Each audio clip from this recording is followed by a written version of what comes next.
All right, welcome to episode 3 of Charming Python. In this episode, we are going to take our remaining code, the stuff that's just sort of hanging out here in the sort of main declaration of this file, and we're going to get it under test. We did this in the previous episode. We got this calculate function tested. Sort of, fortunately, luckily, was in a state where we could easily write tests for it. The stuff today is going to be a little bit more of a challenge. There's two parts to it. Well, there's three parts to it. We're gonna test two of those parts today. The first part here is this argument parsing. The second and third part, which is what we're going to be focusing on today, are these calculations. So the way that this generally works is, the way the stimp meter calculation works is you are comparing the distance and time it takes the ball to roll uphill on the slope, downhill on the slope, and then you're comparing that to how far the ball would go and how long it would take on a flat surface. And so that's what our sort of reporting here is all about. Now we're going to have to change this code in order to test it. And you may recall from our previous episode, one of the tools in our toolbox to do that is going to be the golden image that we took. Now, we don't want to necessarily hold on to this file in perpetuity. This kind of approach, can be used long term, but I often find that it leads to very sort of uninformative tests. So if you recall back to the properties of testing that we want our tests to be fast, informative, reliable, and exhaustive. Tests that are these sort of golden image style tests, sometimes they can tell you a little bit about what's broken, but quite often they sort of devolve into something's broken, I don't know what it is, it's your job to find out, okay, thanks, bye, which is not a great test. I want my tests to tell me specifically what's broken, and that means that they need to test very specific behaviors. This golden image test, it's better than nothing. It's a great way to get started if we have code that is untested, which we have here, but we don't want it to last long term. So what we're going to do is we're going to try to find a way to encapsulate this calculation in something that's easy to test, and then we're going to see what we can do to test this reporting code here. So you could go a few different directions with this. You could take a more functional approach, which is something that I do in Python quite a lot, and you could wrap this calculation up into something like a named tuple, or a dictionary even with some specific keys. You could put it into a list, although I wouldn't necessarily recommend that. Indexing into lists is not a great way to access data. I might consider the name tuple approach here. But this is actually a situation where I kind of actually just want a class. I want an object that is the result of this calculation. I don't do that a ton in Python, but I lean a little bit more toward the sort of functional approach. But in this case, I want a class. And this is going to be a somewhat strange class in that most of the logic of this class, or a good chunk of the logic in this class, is going to be in the constructor. I want to do this calculation once. I want to produce those results, and then I want to be able to inspect those results. I maybe want to report those results, but I want those results to remain static. I might evolve this at some point in the future to do something different there, but that's the place where I want to start. So to do this, I'm going to go and I'm going to start by writing a test. I'm going to say test stimp meter can roll uphill. And what I want this test to do is verify that when I do the simulation, that I can get the sort of uphill data that I want. Now you might ask yourself, well, wait a second, why are you starting with this test? We've got code here that we can't test. How are you going to test it? Well, I'm not going to test that code. What I'm going to do is something that I sometimes refer to as the bag of sand technique. So if you've ever seen the movie Indiana Jones and the Temple of Doom, Oh, wait, no. The first one, Indiana Jones and Raiders of the Lost Ark. In the first part of the movie, it's a very famous scene. Indiana Jones is there. He's got this golden idol in front of him. He's got a bag of sand. And what he's trying to do is seamlessly swap out the bag of sand for the idol, such that the trap that has been laid in this altar that it's sitting on isn't triggered and he isn't crushed by a giant rolling boulder. So he carefully adjusts the sand until he thinks it's exactly the same weight as the golden idol, and he flips them. Now, in Indiana Jones's case, he was wrong, and a giant boulder starts rolling down at him. But we, fortunately, can apply this technique safely because we have this thing called the undo button. So if we build a testable replacement for this code, and we're going to massage the code into place. We're not going to completely write it from scratch. But if we build a testable replacement for this code, and then we swap it out, and it turns out that our golden image test, our golden idol test here, fails, then we can just undo it, and we can go back and figure out, okay, what was wrong, what broke, and we can continue on. Or we can, diagnose. We can sort of figure it out, but we will not be crushed by any boulders. So I'm going to start by creating a new class, or implying the existence of a new class through a test called stimpmeter. And I'm going to pass it the same things that I pass to my calculate method. I'm going to pass in a slope and a speed. And then I'm going to say something like assert calc up distance is equal to pytest approx of the same value here. So I'm not really doing anything particularly different with this. I just want to sort of use the same thing. Now, yeah, PyCharm's complaining, says, hey, this doesn't exist, and it's right. We haven't made it yet. So we're going to go start by making it. And I'm just going to do the sort of very basics here to get this started. I'm going to say stimpmeter. And I'm going to, make a constructor. And that constructor is going to take, the same things that we have here. So it's going to take a percent grade. It's going to take a green stimp, which I might even just call green speed. And it's going to take a velocity. And the first thing I'm going to do is just assign all of these to be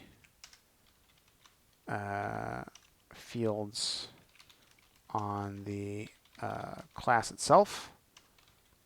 So we're going to do that, and we're going to let maybe you're going to let me do that. I was really hoping that PyCharm would do that for me. Nope, doesn't want to do it. Okay. Green speed is green speed, and velocity is velocity. Okay, cool. So that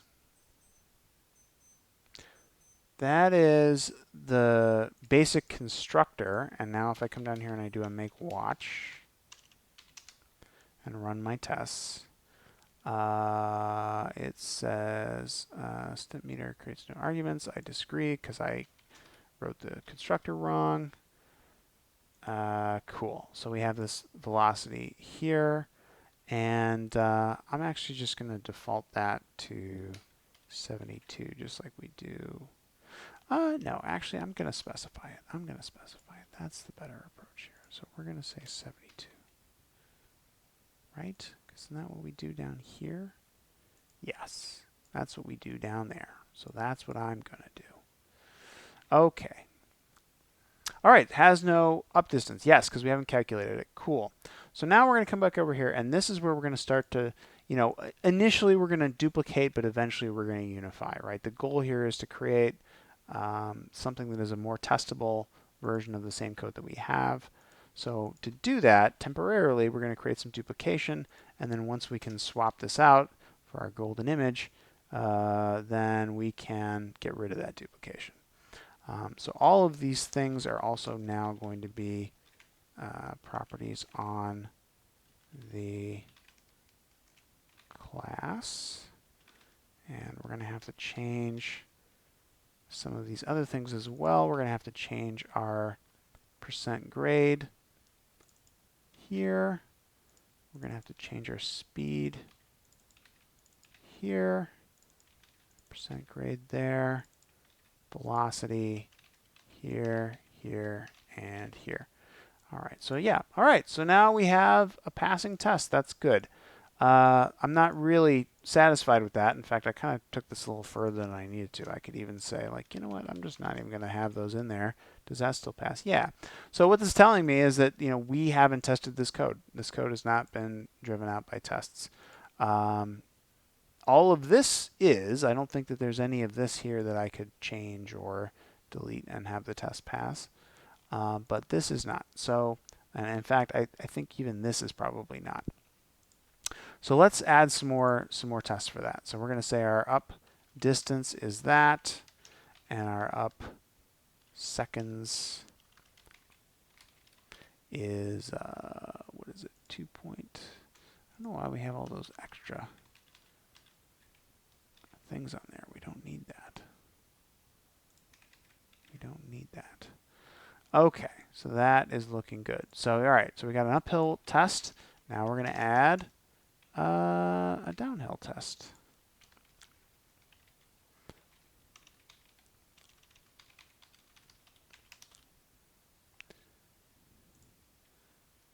So if I were to do this, and I would say down distance, yeah, it doesn't have that. That's cool. And these values are wrong. I know they're wrong. I'm expecting this test to fail. And I'm going to go get the values that I expect from our golden image, because again, we're using the same values there. And so we expect this to go down 13 feet and some change, and we expect it to take 4 seconds, and those are, I think, reasonable values for this. All right, cool. So we've got a couple of tests around this now. That's good. We still aren't doing anything with this flat distance. But you know what? I'm gonna leave that for a second. I'm gonna let that be driven out by one other thing. Because I think what we want to do next is take a look at this reporting code.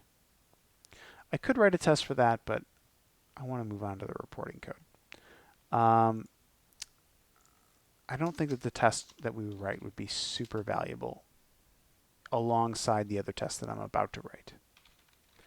So if I have a report function, what is it going to do? Well, what I'd want to do is just take this, move it up here, plop it there, and say, all right, we're going to change some of these values and fields to be whatever these are, and we're good. The problem is that this print function is not really testable. Like, there are some ways, some terrible, terrible ways to intercept what this print statement is doing and make assertions about it. I don't want to do that. I don't want to do that for lots of reasons. What I want to do instead is pass something into this function that it can use to write, and then that will make my tests much easier to write and to reason about. So I'm going to pass in a writer. So this is a Python IO object of some kind. I don't really know what it is, and I don't need to know. And I'm going to use that writer to write my output. In fact, I don't even really need to do this. I can just copy this and replace all these print statements. If I was in Vim, I would just replace this with a command, but I'm not in Vim. I'm in PyCharm. All right, so cool. So I don't expect that this works yet, but we have at least a structure that is sort of theoretically testable. So I can go in here and I can write another test. I can say test stimp meter report. Now, you have a choice to make when you're doing this kind of thing. You can either lean much more into the informative aspect of your tests and say, I'm going to test each individual part of this report one at a time.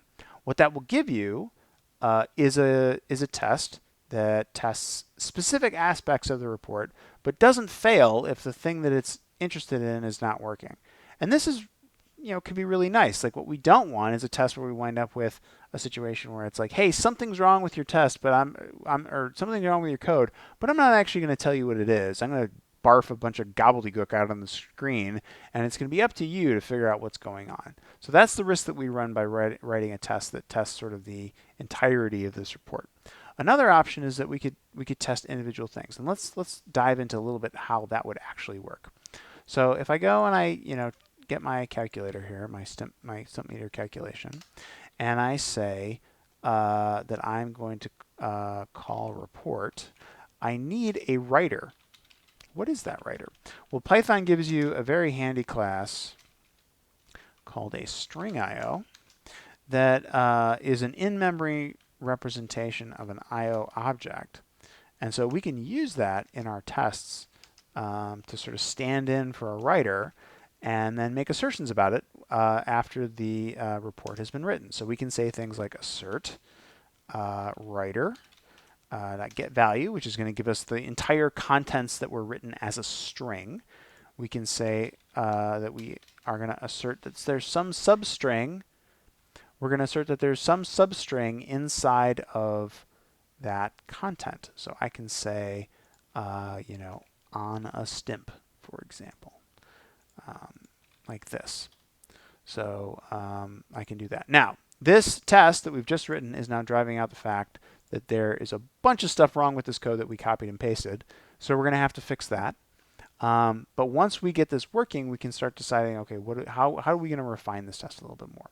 But right now, I just want it to execute properly. So I'm going to replace my stimp with a reference to green speed. And for this, I might even go ahead and do a search and replace. No, I'm going to get the strings in there. That's not going to work as well as I want. I'm just going to do this. And then for the slope, we're going to have this percent grade. Slope. Cool. And then, v is not really a thing. We need velocity.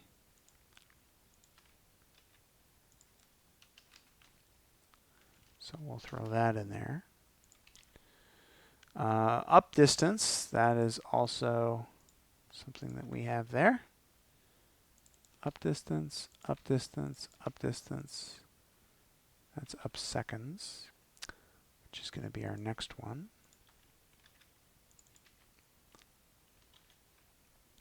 And flat distance. So yeah, so this is this thing. We got to have a flat distance. So this is kind of what I was saying before about like I didn't really want to go ahead and write a test for flat distance because I figured it would be impossible to write a test for the report function without also having the flat distance. So we're going to do that. I think I missed down seconds. So let's do down seconds. Okay. So is this even remotely correct? Nope, missed down distance. Down distance, down distance. More down distance. Where's right there? Okay. So our tests are passing, but that's not really telling us much yet because we have a lot more tests to write. So if we wanted to go the sort of completely paranoid route, what we could do is we could take our golden idol, our golden image text here, and we could just plop it directly into this with a big old multi-line string. And I think this will, yeah. So here we kind of immediately see the problem with this sort of approach. You can do this. This does work. But like, I don't want to read this, man. Like, what is this? This is not, I want a test that says 3 is not equal to 4. This is a big, long blob of junk with a bunch of elided sections that I can't really read. And yeah, maybe I can change some things in PyTest to like, clean that up a little bit or make it a little bit more, comprehensible. But this is just a mess. So what I might do instead here is say, okay, I want the safety. I want the safety of the golden image. And I might change my mind about this later, but I want the safety of the golden image. But I need to make my tests a little bit more informative. So what I'm going to do is I'm just actually going to sort of split the difference here and do this line by line. So I'm going to say assert this line in writer.getBack. And I'm going to comment the rest of this out for now. Does that work? So that doesn't even work. So just this one line on a stimp 10 green with a 2% slope at blah, blah, blah, blah, blah. Yeah, okay, so what we're seeing here is some formatting differences, right? Like this is a little bit more focused, and I can kind of see just with this very first line, I know that's the source of the problem because it's the only one I'm testing, the formatting difference between those percentages. And I think that's because our integer, the value that we're passing in here is an integer, but in the original program, in the untested section, of course, this is converted as a float. So a little bit of this is Python typing, which we'll talk about in a follow-up episode. Some of this is command line argument parsing. But just to be, we sort of have two things that we can do here. The first and most obvious thing is we can just represent this as a float, and that will make the test pass. We could also coerce it to a float in the stimp meter, but I actually don't think that the stimp meter is the right place for this. I think really we just want to put some type hints on here and maybe be a little bit more disciplined about how we're parsing arguments and do things that way. But picking out that small difference in the formatting in the entirety of this report is just not something I want to do visually. So breaking this up into smaller pieces is definitely worthwhile. But let's keep going. Let's make sure that we have the rest of this report represented well in our tests. So we're going to say this. Yep, that's good. And we're going to say this.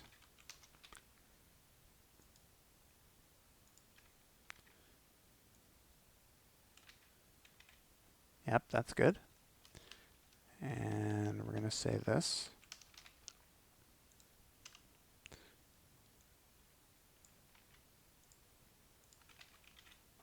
Yep, that works. And then the last one, the downscaling factor. So this is, not completely different from just, copying and pasting our golden image text into this test and just asserting that they're identical, right? But it has some nice, it is an improvement on that. It has some nice properties, which is that when there's an issue on one section of the report, it'll call out that one specific line and make it a little bit easier to find. Now, one thing I am absolutely not going to do is repeat this style of testing at all in this code. This is the one and only place we're going to do something like this. I don't want to get into the habit of testing all of the different interactions with the stimp meter using this big, long, verbose test that tests the same stuff over and over and over and over again, right? Like that's just a recipe for a situation where you make one change, one legitimate change, like let's say that we went in and we, changed some of these coefficients of friction, and having 50 lines of test code that you now have to go individually tweak, right? Like that's not what I want to have happen here. So this is the one and only place that I'm going to do this. And if we need to do anything else with this, then I think we're going to have to, sort of change our approach a little bit. Okay, so we have our stimp meter class. We do our calculation. We have our report function, which is cool. And now we can sort of come down and look at, okay, if we were to swap this out, would we have everything we need? Looking at the golden idol, looking at the bag of sand, like, do we think that this is going to be a testable replacement for this code? Well, the calculation is there. The reporting is there. What's the deal with this assertion? So as we saw in the previous episode, this assertion is really about preventing this reporting code from executing if the simulation parameters that you provide, aren't legitimate. If they create a situation where the ball rolling downhill was never going to stop. And not even to say that's not legitimate. That is a legitimate simulation. It's just that we can't really represent that with this report format. So we have this assertion here. We don't really have any sort of representation for that in our existing code. So I think what we probably need to do is add that. But one point that I kind of want to make about this whole thing is that the point of these tests are not to verify that this simulator is a realistic model of putting on a golf green, right? That's not what we're trying to achieve. What we're trying to achieve is just making sure that the code does what we think it does, that it behaves the way that we think it behaves, that it works under the conditions that we think it does, and reports good errors in other cases. You can use unit testing frameworks to basically do that, almost research of validating the model. But I don't think that they're generally the best tools for that, right? Like the components that we're building at these layers are much more fine-grained. They're there are other tools that we can use to sort of verify whether this model is even remotely correct. As I said at the beginning, we're sort of starting this whole exercise with the assumption that has already been done. Maybe we cracked open a pandas,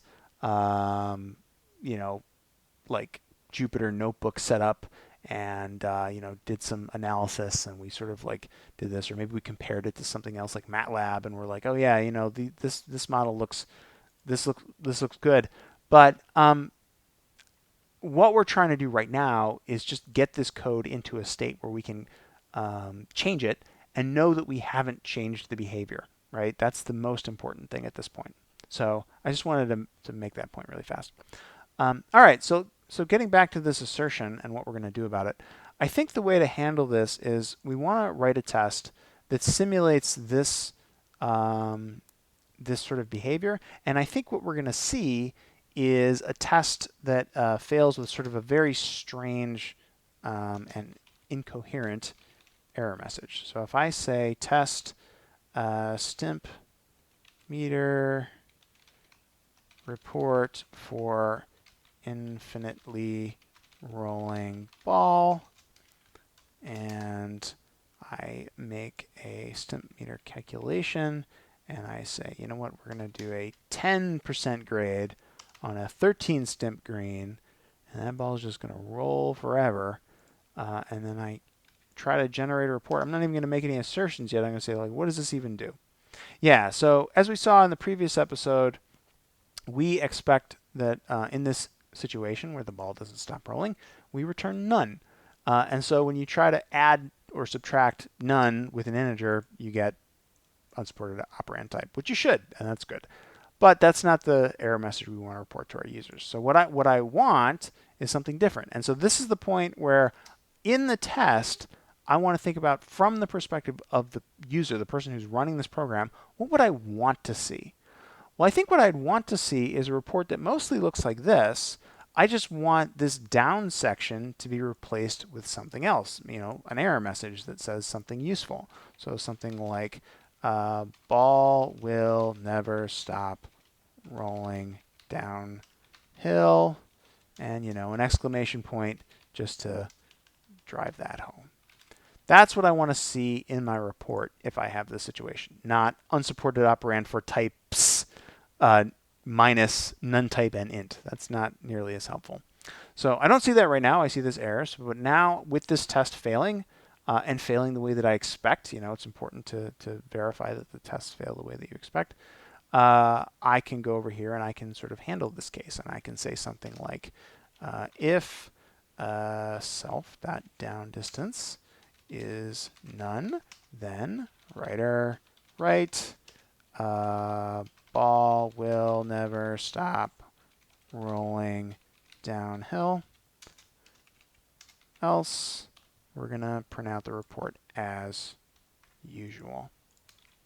And if I save that, we can see it passes. Great. And because I wrote the test first, I don't have to do any shenanigans where I go in and I like break this on purpose or whatever. Like we saw that it failed when the behavior wasn't present, and that it passes when it is present, and that can, give us enough confidence that things are working correctly. Okay, so now we might just be at the point where we're ready to swap out the bag of sand for the golden idol and not have to worry if we're going to get destroyed by boulders. So let's try it. Let's say calc is equal to stimp meter, and then we're going to pass in some arguments. We're going to give it the slope in percent grade. We're going to give it the stimp as our green speed. We're going to give it the velocity, and then we're going to say calc.report to sys standard out. And then I can take all of this and delete it. Now, I'm expecting our test to pass. That's not surprising. What will be interesting is, do we get to keep the golden idol? Is this diff going to show any differences, or is it going to show nothing, meaning that we can confidently walk out of the temple? Oh, there's differences. Why are there differences? So let's take a look at this here. In our report function, we previously had print, right? What is the difference between print and write, writer.write? Well, one difference is that print will automatically add a new line, whereas writer.write will not. Writer writes whatever you tell it to write. So for all of these things, you can kind of see it here in the diff. The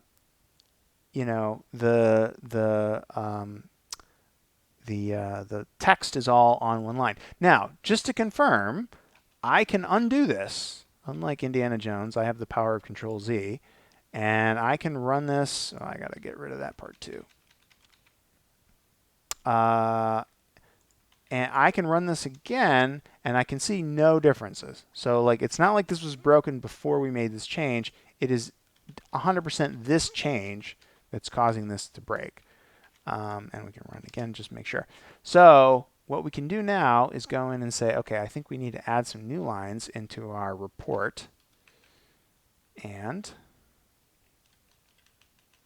that should fix it.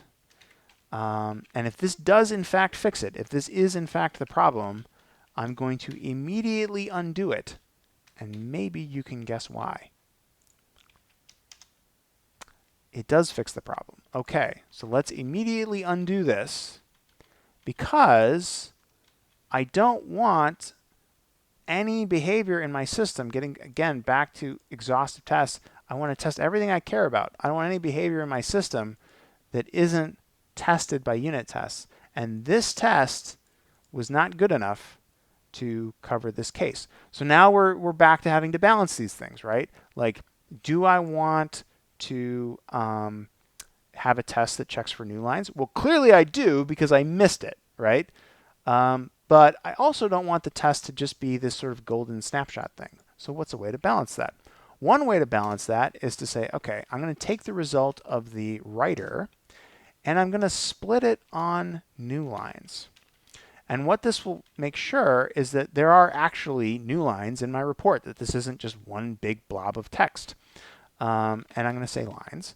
And then instead of asserting that these lines are in the output in sort of raw form, I'm going to assert that they are strings in the array of lines. And this will tighten up this test just a little bit. And so we're sort of narrowing in on the right balance between underspecifying and overspecifying by doing this. All right, so now if I run make test, hopefully I will see my tests are passing, and they are not because they have new lines on them. Is that why? Is that what's going on there? Or because I undid it. So now if I go back and I redo this and I put the new lines in there, yeah, this is actually exactly what I wanted to do, is see this test fail because there is a bug, because we undid the fix to the bug to make sure that our test exposes the bug. And it does. And in fact, I would even wonder if maybe this isn't tested, so I'm not going to do that one yet. All right, so that passes. Let's go back to make watch for a second. I would guess that this needs something. And what I'm going to do in this case is assert that it does actually contain this with a new line. And if I save that, it should fail. And that is the failure I expect to see. And now if I add this, it should pass. And it does. Cool. All right. So we have successfully retrieved the golden idol.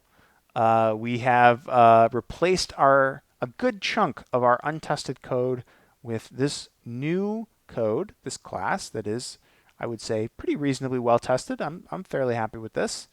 And have more confidence that as we go to change this code, that we can do so without breaking anything.